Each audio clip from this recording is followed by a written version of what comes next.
guys, hope you all are well. So I welcome you all to Learn with Diamond Door.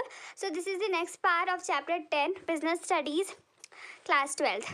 So till this we have completed almost 25 or 33% of the chapter, and this is the next part of that series, right? तो अभी इसके अंदर हम लोग क्या cover करने वाले हैं? स्टॉक एक्सचेंज, उसके फंक्शन, उसके trading procedure, SEBI objective and function, ये सब कुछ हम लोग इसके अंदर कवर करेंगे. तो सबसे पहले we are going to talk about the function कि फंक्शंस क्या क्या होते हैं stock exchange. I hope you are clear with the word stock exchange. मैंने पिछली वीडियो में बहुत अच्छे और डिटेल में एक्सप्लेन करा था. One student has given me a comment on this that आपने मुझे बहुत ज़्यादा डिटेल में पढ़ाया है स्टॉक एक्सचेंज को. तो मतलब मैंने बहुत डिटेल में पढ़ाया है, तो मैं इसके कंसेप्ट और उसके बारे में नहीं एक्सप्लेन करूँगी. और अगर आपको समझना है तो please do refer my previous video. वो जो सेकेंडरी मार्केट वाला है ना टॉपिक, उसी के अंदर आपको मिलेगा. ठीक है. So let's begin our video starting with the stock exchange. So this is the first function of the stock exchange, that is providing liquidity and marketability to existing security. क्या करता है हमारा स्टॉक एक्सचेंज? हमें liquidity देता है और marketability दोनों देता है. लिक्विडिटी का मतलब मैंने बहुत बार एक्सप्लेन किया है आपके लिए, बट मैं दोबारा एक्सप्लेन करती हूँ. तो लिक्विडिटी का क्या मतलब होता है कि ना आपके जो हम लोगों का जो ट्रांजैक्शन होता है स्टॉक मार्केट में वो लगातार होता ही रहता है. You can easily find your buyer and the seller. मतलब लिक्विडिटी रहती है, आपको वेट नहीं करना. आप जितने रुपए का सेल करना चाहते हो उतने रुपए का यू कैन सेल इट, और जितने रुपए का बाय करना चाहते हो उतने रुपए का you can buy it, right. And तो हमारा ये मेन फंक्शन ऑफ मार्केटेबिलिटी, मतलब प्रमोशन तो होता ही रहता है. ठीक है ना. इंस्टेड ऑफ मतलब आप स्टॉक एक्सचेंज में नहीं जाते तो आप रोड पे जाते. ठीक है ना. उसके अंदर आपको 10-15 मतलब आवर्स तो लग ही जाते फाइंड करने में, फिर उसमें टिकट बिठाने में, फिर आप प्राइस के लिए उनसे बात करेंगे. तो ये बहुत अच्छा प्लेटफॉर्म है फॉर एवरीथिंग. ठीक है. तो main function of the stock exchange is to provide a ready and continuous market for a sale and purchase of the existing security. ठीक है ना. तो ये हमें प्लेटफॉर्म देता है जिसके अंदर आप लोग मार्केटिंग को सेल एंड परचेज कर सकते हो, right. Next is the pricing of the security. देखो इसके अंदर हम लोगों को जब कोई इंसान किसी सिक्योरिटी को बाय एंड सेल करता है तो क्या होता है? It create demand and supply. मतलब डिमांड एंड सप्लाई की बहुत अच्छी नॉलेज हो जाती है, और आपने इकोनॉमिक्स के अंदर बहुत अच्छे से पढ़ा हुआ है कि डिमांड एंड सप्लाई की हेल्प से हम लोग इक्विलिब्रियम प्राइस का पता लगाते हैं. तो same concept you have to apply in that as well is that कि इसके अंदर भी प्राइसिंग ऑफ द सिक्योरिटी हमारे डिमांड, जैसे कि अगर किसी भी सिक्योरिटी का डिमांड बहुत ज़्यादा है, that everyone wants to purchase that security, तो उस केस में क्या होगा कि उसका जो प्राइस होगा वो बढ़ जाएगा. और अगर किसी का नहीं है डिमांड होता तो उसका गिर जाएगा. तो ये हमारे उस वे में हेल्प करता है, राइट. अब आता है सेफ्टी ऑफ ट्रांजैक्शन. बिल्कुल सेफ्टी तो बिल्कुल रहती है, क्योंकि मैंने आपको सेबी के बारे में भी बताया था जब मैं स्टॉक एक्सचेंज का डिस्कस कर रही थी.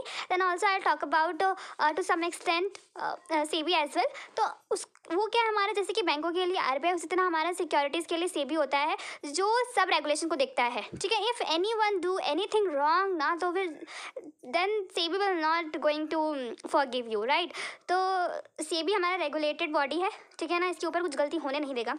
Next is the continuous economic growth. और क्या होता है कि देखो प्राइमरी मार्केट के अंदर तो न्यू पैसा आ गया, लेकिन उसको मार्केट में बने रहने देना, मतलब पैसा एग्जिस्ट ही करना चाहिए मार्केट के अंदर, तो वो हमारा सेकेंडरी मार्केट करता है, राइट. और सेकेंडरी मार्केट जो स्टॉक एक्सचेंज है वो सेकेंडरी मार्केट का पार्ट है. तो इससे क्या होता है कि हमारा इकोनॉमिक ग्रोथ बढ़ता रहता है, क्योंकि nobody are going to withdraw their money. ठीक है. बहुत ही कम चांसेस में ऐसा होता है. ठीक है. विड्रॉ तो नहीं करेगा, लेकिन हाँ किसी और को सेल या परचेज कर देगा, राइट. तो ये क्या होता है इसके अंदर कि हम लोग रीसोल्ड ट्रेडेड करते हैं. ऐसा नहीं होता कभी भी कि हमने पैसा बेच, मतलब कोई इंसान था जिसने अपना पैसा टोटली ले लिया, उसने किसी को नहीं, मतलब कंपनी के पास जाऊंगा मैं, कंपनी को बोलूँगा ये ले अपने शेयर और मुझे पैसा, तो ये कभी नहीं होगा. ठीक है ना, राइट.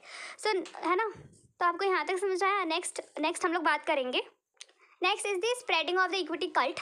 इससे क्या होता है? देखो can play a vital role in the ensuring wider share ownership by regulating new shares, better trading practices and take effective step in educating the public about investment. क्या बोला गया है आपको इसके अंदर कि इस मार्केट की वजह से, इस स्टॉक एक्सचेंज की वजह से जो हम लोगों का इक्विटी के अंदर मतलब इक्विटी के अंदर जो हमारा बिलीफ होता है कि हाँ हमें बहुत अच्छा रिटर्न मिलेगा, ये पॉसिबल हो पाता है सिर्फ और सिर्फ इस स्टॉक एक्सचेंज प्लेटफॉर्म की वजह से. ठीक है ना. जिसके अंदर मतलब न्यू इशू को भी रेगुलेट किया जाता है, better trading practices, take effective steps and educate public about the investment. तो ये मतलब इससे एक ऐसा प्लेटफॉर्म है जो आपको एश्योर करता है कि आपका पैसा वेस्ट नहीं हुआ है. It will in the secure hand, right. Next is the providing scope for speculation. बिल्कुल ठीक है. कई जो एक्सपर्ट होते हैं ना, उनके भी जो कहेंगे ना, उनके भी एक्सपर्ट्स जो स्पेकुलेशंस मास्टर होते हैं ना, they really did a very great job.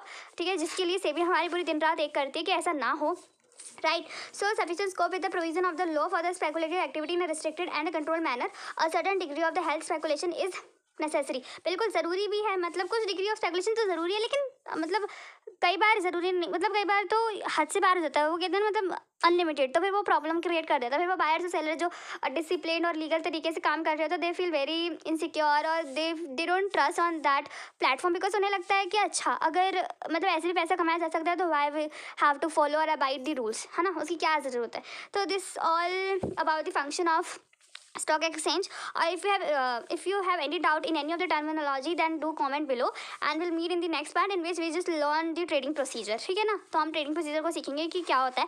और गाइस इससे आपको बिल्कुल टेंशन लेने की जरूरत नहीं है, बिकॉज इसके अंदर बहुत ही कम लेवल तक का आता है, जितना बुक के अंदर मेंशन है सिर्फ उतना, उससे ज़्यादा आपको बिल्कुल जाने की ज़रूरत नहीं है। ठीक है ना, सो this is all about the video, and of course I'm very thankful to you, and do like, share, subscribe.